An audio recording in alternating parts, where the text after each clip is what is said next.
नमस्कार, स्वागत है आप सभी का टाइमलेस लेजेंड्स चैनल पर। आज हम आपको एक ऐसी प्रेरणादायक कहानी सुनाने जा रहे हैं जो आपके दिल को छू जाएगी और आपको सोचने पर मजबूर कर देगी। आज हम एक ऐसे शख्स की कहानी लेकर आए हैं जिसने बांग्लादेश में अल्पसंख्यक समुदाय के अधिकारों के लिए अपनी आवाज बुलंद की। यह कहानी है एक ऐसे योद्धा की जिसने अपने जीवन को दूसरों के लिए समर्पित कर दिया। यह कहानी है शाहरियार कबीर की, जिन्होंने अपनी पूरी जिंदगी न्याय और मानवाधिकारों के लिए समर्पित कर दी। शाहरियार कबीर ने न केवल अपने देश में बल्कि अंतर्राष्ट्रीय स्तर पर भी मानवाधिकारों के लिए संघर्ष किया।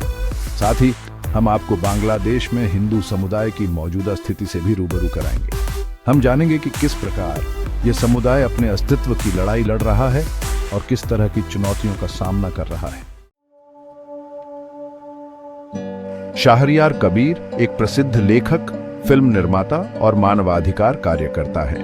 उनका जन्म बांग्लादेश में हुआ और उन्होंने अपने करियर की शुरुआत पत्रकारिता से की। लेकिन जब उन्होंने बांग्लादेश में अल्पसंख्यकों पर हो रहे अत्याचारों को देखा तो उन्होंने अपने जीवन को मानवाधिकारों की रक्षा के लिए समर्पित कर दिया। 1971 के बांग्लादेश के स्वतंत्रता संग्राम के दौरान एक ऐतिहासिक संघर्ष की शुरुआत हुई। इस युद्ध ने न केवल एक नए राष्ट्र का जन्म दिया बल्कि अनगिनत कहानियों और संघर्षों को भी उजागर किया। और उसके बाद शाहरियार कबीर ने देखा कि कैसे अल्पसंख्यक समुदाय को लगातार शोषित किया जा रहा था। यह शोषण केवल शारीरिक नहीं था बल्कि मानसिक और सामाजिक भी था, जिसने इन समुदायों को हाशिए पर धकेल दिया। उन्होंने अपने लेखन और फिल्म निर्माण के माध्यम से इन घटनाओं को उजागर करने का बीड़ा उठाया। उनके लेखन ने उन आवाजों को मंच दिया जो अक्सर अनसुनी रह जाती थी।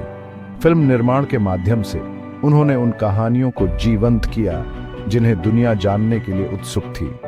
उनकी वॉर क्राइम्स फाइल डॉक्यूमेंट्री ने उन युद्ध अपराधों को सामने लाने में महत्वपूर्ण भूमिका निभाई जो बांग्लादेश की स्वतंत्रता के समय हुए थे। इस डॉक्यूमेंट्री ने न केवल इतिहास को पुनर्जीवित किया बल्कि न्याय की मांग को भी बल दिया। इसने उन पीड़ितों की कहानियों को भी उजागर किया जिन्होंने अपने जीवन में अकल्पनीय यातनाएं सही थीं। यह डॉक्यूमेंट्री एक महत्वपूर्ण दस्तावेज बन गई जिसने इतिहास को एक नई दृष्टि से देखने का अवसर दिया। आज भी बांग्लादेश में हिंदू समुदाय को असुरक्षा का सामना करना पड़ रहा है।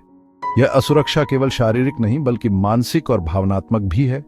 हाल के महीनों में धार्मिक असहिष्णुता की घटनाएं बढ़ी हैं। इन घटनाओं ने न केवल समुदाय को हिलाकर रख दिया है बल्कि उनके जीवन को भी प्रभावित किया है। मंदिरों पर हमले, घरों में तोड़फोड़ और धार्मिक स्थलों का अपमान, यह सब आम हो गया है और हिंसा की घटनाएं लगातार बढ़ रही हैं। यह हिंसा केवल संपत्ति को नुकसान नहीं पहुंचा रही बल्कि लोगों के दिलों में डर भी पैदा कर रही है। शाहरियार कबीर की लड़ाई अभी भी जारी है। वे मानवाधिकारों के लिए संघर्ष कर रहे हैं और न्याय की मांग कर रहे हैं। लेकिन अब यह हम सबकी जिम्मेदारी है कि हम इस आवाज को और भी बुलंद करें। हमें एकजुट होकर इस अन्याय के खिलाफ खड़ा होना होगा और इस मुद्दे पर ध्यान केंद्रित रखें। हमें यह सुनिश्चित करना होगा कि हर व्यक्ति को समान अधिकार और सुरक्षा मिले। शाहरियार कबीर को उनके मानवाधिकार कार्यों के लिए कई कठिनाइयों का सामना करना पड़ा। उन्हें गिरफ्तार किया गया, धमकियां दी गईं, लेकिन उन्होंने कभी हार नहीं मानी। उन्होंने हमेशा अल्पसंख्यकों के अधिकारों की रक्षा के लिए अपनी आवाज बुलंद की, चाहे परिस्थितियां कितनी भी कठिन क्यों न रही हों। शाहरियार कबीर की आवाज बांग्लादेश में एक महत्वपूर्ण भूमिका निभाती रही है। उनकी आवाज को कई बार अनसुना कर दिया गया, लेकिन उन्होंने कभी भी न्याय की लड़ाई से पीछे हटने का नाम नहीं लिया। उनकी कहानी हमें सिखाती है कि न्याय और मानवाधिकारों के लिए लड़ाई में धैर्य, साहस और अडिग संकल्प की कितनी जरूरत होती है। तो दोस्तों, यह थी शाहरियार कबीर की प्रेरणादायक और अद्भुत कहानी और बांग्लादेश में हिंदू समुदाय की मौजूदा स्थिति। अगर आपको यह वीडियो पसंद आई हो तो इसे लाइक करें, शेयर करें और चैनल टाइमलेस लेजेंड्स को सब्सक्राइब करना न भूलें। हम फिर मिलेंगे एक नई और दिलचस्प कहानी के साथ। धन्यवाद।